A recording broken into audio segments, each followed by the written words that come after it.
มาพี่น้อง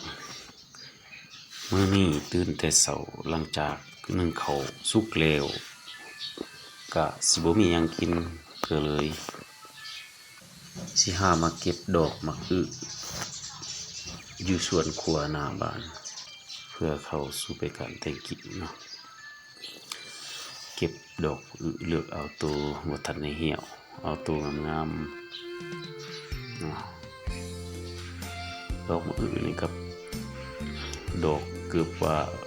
คู่มื้อคู่เช้าเนาะก็พอได้กินเช้าแลงปลูกได้ประมาณ 3-4 เดือนก็พอได้กินในเวลายามมันบ่มีของกินอันอื่นพอได้เก็บปลูกใกล้ๆเรือนครัวนี่แหละ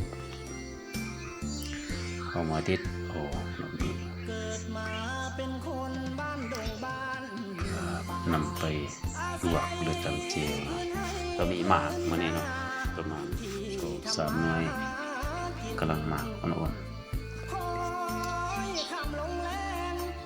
ๆสีเหลือกเก็บเอาแต่ดอกเนาะส่วนใบกับยอดสิบ่เอาสิเหลือกเอาแต่ดอกเก็บไปเก็บมาก็พออีกหมากนึงหมากอ่อนๆหมากนึงเก็บมาหลายๆพอสมควรนะก็สินำ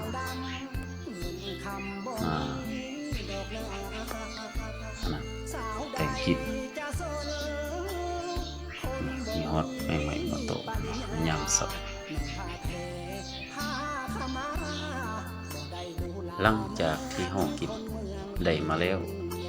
เฮาก็ทำสู่การสีกเนาะสีกตัวเป็นเส้นออกแล้วก็แกะกิบออกเพื่อเวลาเฮานำไปลวกมันจังบ่แข็งกินมันจังบ่หยาบหลังจากนั้นเฮาก็เอาน้ำเพื่อทำความสะอาดเนาะใส่ลงไปสัมพอดีแล้วสาวล้างให้มันสะอาดสาวขึ้นเนาะล้างก็เอา2-3 น้ำสะอาดแล้วปรุงปะใส่กระสอบคืนเพื่อนำไปลวกแล้วเอาน้ำใส่หม้อค้างปะให้น้ำฟุดแล้วจึงเอาผักใส่ลงไปแล้วเอาผ้าหม้อปิดไว้หลังจากนั้นบ่พอข้าวเอาโจ๊กมาปีนหรือพริกดอกผักนั่นเองเพื่อให้มันสุกสม่ำเสมอเอาผ้าหม้อปิดโลทาอีกจะข้าวกะว่าสุกสัมพอดีเฮาก็ปรุง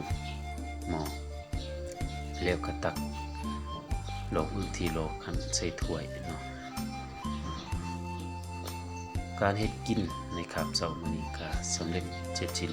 สำนี้ของกินจะมีดอกมะอึแล้วก็หน่อไม้สุกข้าวเจ้าเจลต่อไปเข้าสู่การทานอาหารของครอบครัวเฮาหรือลูกเมียอีกการรับประทานอาหารหรือกินข้าวในแต่ละมื้อจะเป็นแบบนี้ของกินอาจจะสิบ่แซ่บสิบ่นัวจะบ่มีสีจะมีผักหยังสิ่งสำคัญคือดังคำสุภาษิตว่ายามฮักน้ำส้มฮักกะหวานยามสังกันน้ำตาลกะขม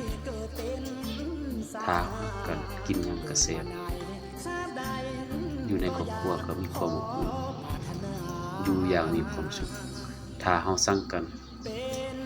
จะมีของกินแซ่บๆนัวๆเมนูอันหรูหราจะเป็นซีนจะเป็นเมนูหลากหลายอันที่แซ่บนัวเขานิยมถ้าบ่มีความสุขกินก็คือสิบ่แซ่บมาสั่นแล้วต้องได้สร้างความสุขจะเฮ็ดให้ครอบครัวมีความอบอุ่นขอบใจ